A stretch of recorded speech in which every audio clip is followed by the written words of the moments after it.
Good morning. Hello. Thank you so much for having me here today. I feel very lucky to be chosen to talk about colour.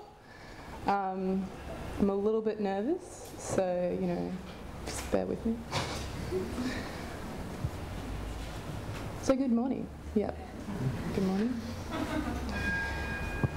So today I'm really going to talk about colour and how it relates to my work. So I'm going to focus on how I use colour as an explicit constraint, ultimately to emphasise the artificiality I try to achieve in my work.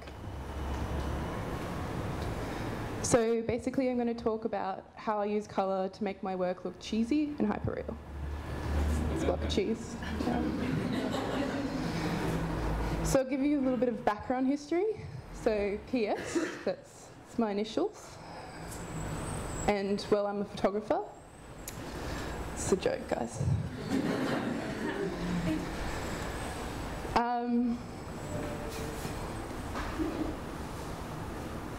So my main inspiration is advertisements, mainly because when you look at them you feel a sense of lack, and this also creates like this desire to buy the product. I use similar lighting schemes to popular photo advertisements that are hyperreal and bright, but then I try to offset the image with something like a smile that's too broad, or sweat or tears. Alrighty, so what else am I influenced by? I'm pretty obsessed with the contemporary fixation with homogenized generic beauty ideals that conform to gender, social and cultural norms. This is why in a lot of my work I tend to extract the lifelike qualities from the subjects, diminishing the difference between the animate and inanimate.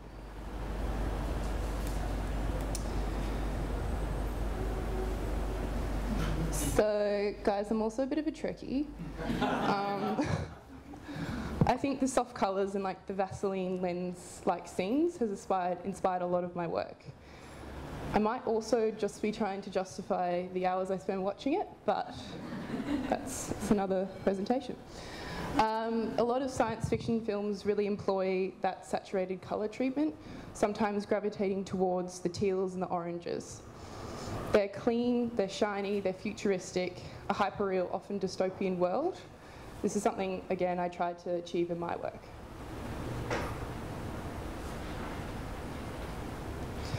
So, do I consider myself a fine art or commercial photographer?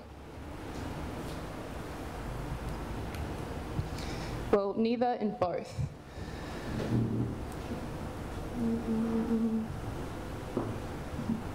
So when I was studying photography, I was always frustrated that we were pushed to choose a particular stream of photography. Personally, I enjoy that I can work on commercial projects and still stay true to my own style, creating a cohesive range of work across both facets of photography. So when I work collaboratively on commercial projects, I'm often approached due to my artistic style, and I feel one wouldn't really exist without the other.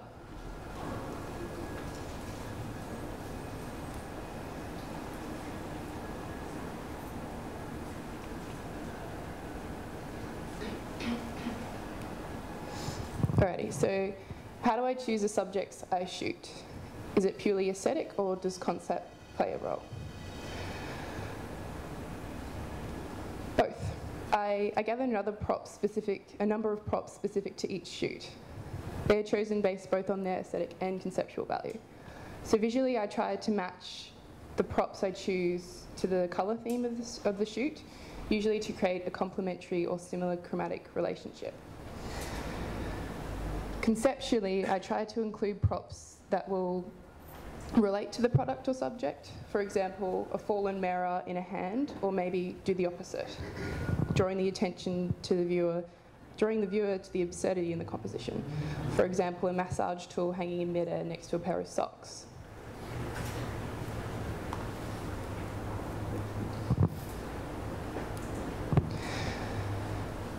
So, in the past I've often been asked how I create a successful advertisement or commercial image when often there are somewhat repulsive subjects or props in the composition.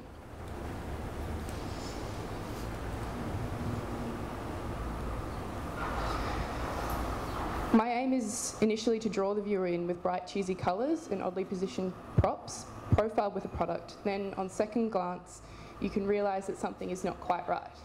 For example, in this image, shot for the brand Kauai, I contrasted a roll of toilet paper and a seeping jam donut. I believe this form of disruption is actually an effective way of creating a memorable and dynamic image.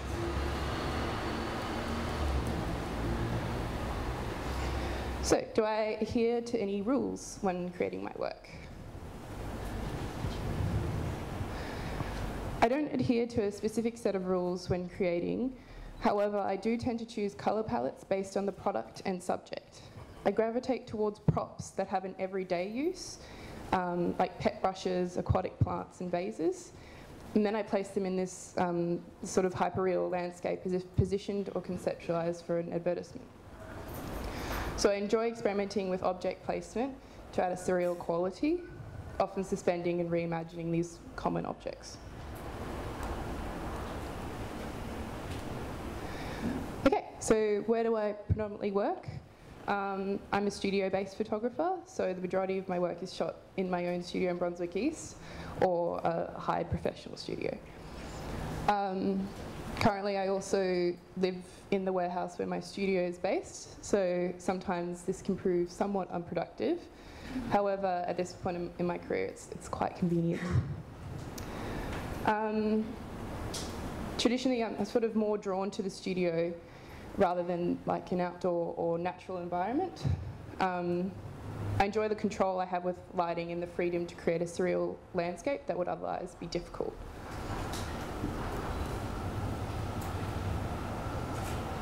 I meant to change that one earlier. Cool, so my history with colour. So some early work's going to be shown, so let's not judge. So I've always used colour as a strong component in my work. I find the bright surfaces reinforce the stylized plasticity I explore in my photographs. So over time, my technique in photographing colour has changed. However, I feel the sentiment has not. So I like the artificiality of bright colour and the interaction it can have with a strangely positioned subject. So firstly, I sort of started to explore portraiture with various pastel backgrounds. The subjects were usually expressionless or faceless, so sort of devoid of human emotion.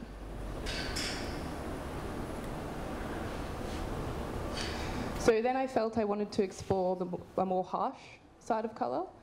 This series, Hard Bodies, explores the adorned surface of female bodies. It was actually paired with sex toys as well, of equally high key and kitsch colour. So Hard Bodies is when I really started to cement my curiosity for exploring the relationship between plasticity and colour. I eventually found myself gravitating back towards the more muted colour schemes. For this series, I wrapped my subjects in plastic and placed them in a monochromatic landscape. I decided to dress the subjects in a uniform. The concept of a uniform for me speaks to the process of stripping the subjects of their creative construction of self. I feel like that's why you wear a uniform in school, or why often characters in a sci-fi film are dressed in clean, sleek, gender-neutral fashion, sort of like THX 1138 or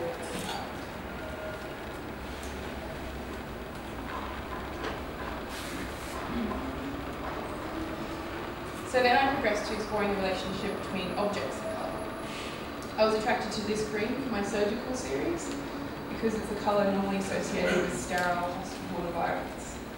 I chose objects of a similar colour scheme merging the background and the props into one to create a flattened image that sort of engages the viewer and reassesses the objects in the image.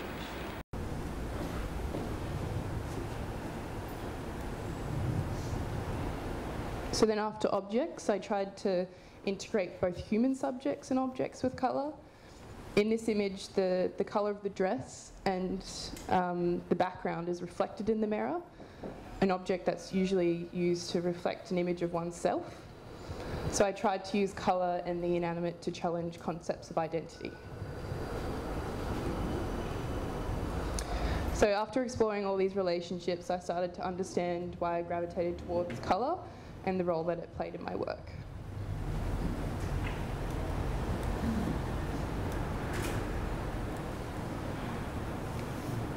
Okay, so does colour act as a constraint when I work? Yes. And no, it's an attentional constraint, in the sense that building a framework frees me to focus on the process and play with subjects and objects. Also, conceptually and visually, I believe it helps to thread my work cohesively by building an almost narrative thread throughout disparate work.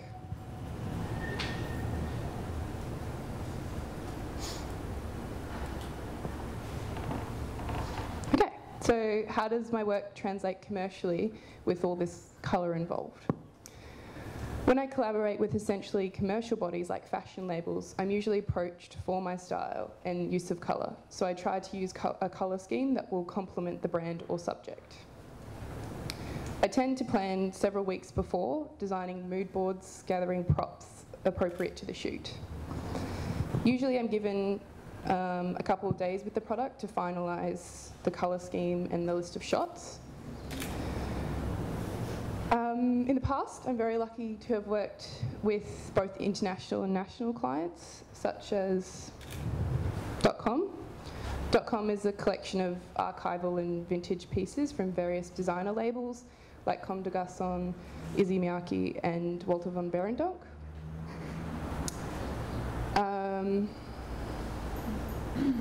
For this shoot, I used a blue background because I thought it was a bright contrast to the yellow in a lot of the clothes I was shooting.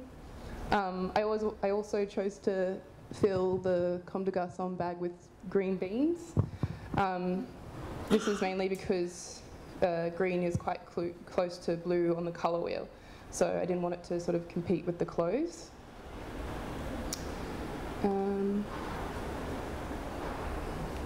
So Renee Farina, she's a Melbourne-based footwear designer.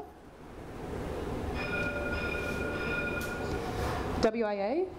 WIA is an Italian-based label. This shoot was actually quite hard to determine a colour scheme for us. The clothes they were all digitally printed, and they had like a variety of strongly coloured patterns in all the clothes. So I chose this green as its brightness created a link with the clothes, but tonally it's actually quite pale, so it didn't really try and compete again with the bold graphic prints.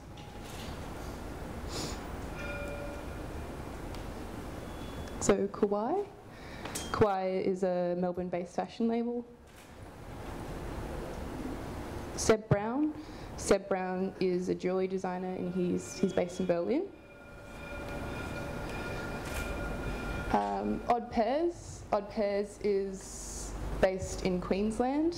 Again, for this shoot I wanted to use a more muted colour scheme to keep detracting from the bold and bright colours and busy patterns used in the socks. Sushen. Sushen also goes by the name of Secretly Susan, which I really like. She's a musician based in Melbourne.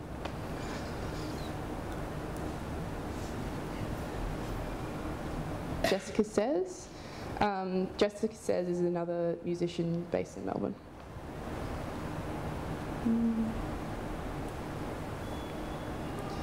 And Catalogue Magazine. Catalogue Magazine is based in Sydney. This shoot is quite recent, actually. They haven't been released yet. So I shot this in Sydney at Sun Studios. So it was I was a little bit out of my comfort zone. I decided I wanted to work with a more dull coloured background. This blue sort of fit well with the bags we were shooting as well. So all the bags, they were replicas of designer bags made from different materials such as cake and hair. I felt quite inspired after this shoot as I worked with a simple lighting setup, embracing some soft shadows as opposed to my usual technique of sort of blowing everything out.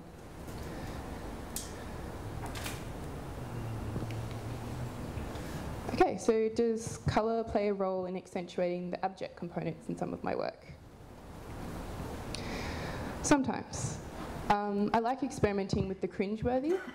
Colour does often accentuate the sometimes harsh and abject undertones in my work, like in this image, and sometimes it does the opposite, a tool to add a gentle aspect to an otherwise odd or grotesque composition. For example, the image we just saw for Catalogue magazine, with a soft grey blue background paired with a cake and a large looming black knife positioned like a predator above the product.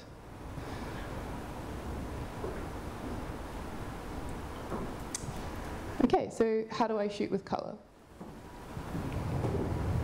Well, it depends. I have a variety of paper backdrops in my studio to play around with. Lately I've also begun experimenting with a number of other background materials. Like in this shot, I actually spent an awful long time gluing glitter down to a foam core board. Later, when I was fabric shopping, I did realise that I could have just bought some sequin fabric, but you know, we all make mistakes. There were also forever big glitter in my studio. It's impossible to get rid of. I probably have some on me now, but it's fine.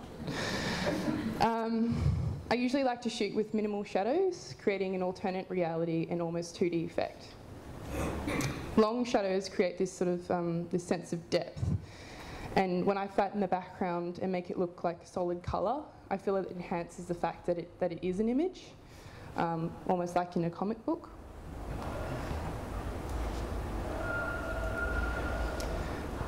Like most artists lately I've been itching to try something new and with more depth. I like the synthetic effect, this quality. Where was I?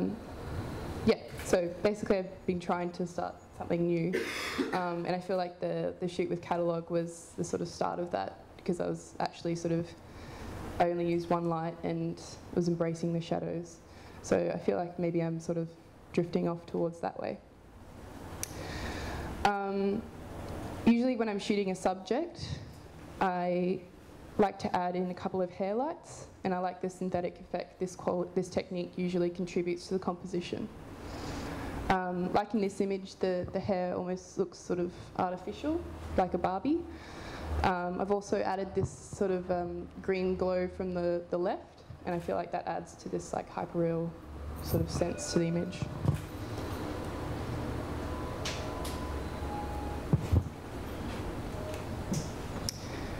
Okay, so do I rely on a lot of post-production when shooting? Often Photoshop is a necessary evil. If the lighting is limited or I have a brief time to set up, it can be hard to achieve a flat coloured background or the shadow definition necessary.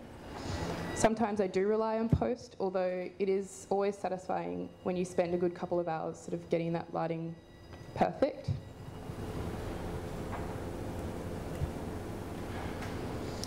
Another question I'm asked quite a lot is if I'm planning to dramatically change my visual scope in terms of colour. Basically, am I going to do something different? Like I said before, I like working with constraints, and I don't plan to dramatically shift my visual scope in the near future. In the past, my work has gradually progressed over time, and I feel like it will continue to do so in the future, without me needing really to concern myself much on forcing it. I feel like this is a sort of natural progression.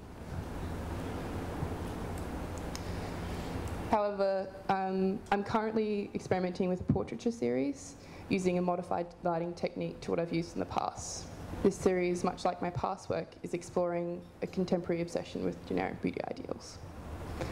I'm always open to collaborations and experimentations, but I don't think I'm quite finished with my current preoccupations yet. Okay, so what's next? Just some sweaty businessmen.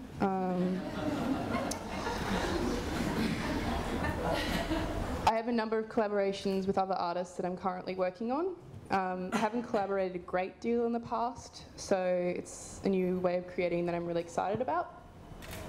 This shot is from an upcoming series with another photographer, Danny Colwyn. I'm not meant to be showing these to anyone, but Danny doesn't have to know. We are shooting, so we're shooting sort of balding businessmen, and we're oiling them up and making them look really sweaty and putting them in sort of dated suits. Yes, I did get to oil them. And then eventually these portraits will be accompanied with prop. You might have seen in an office in the 80s or 90s, so those old computers and calculators that look really grey and blocky. We chose this sort of grotesque olivey background to accentuate the sort of dirty, dodgy, businessman-esque atmosphere. It's quite gross. I'm also really excited to be working on an ongoing collaboration with Catalogue magazine. I'll be shooting sort of accessories for a couple issues to come with them. So that's everything. Thanks very much for having me.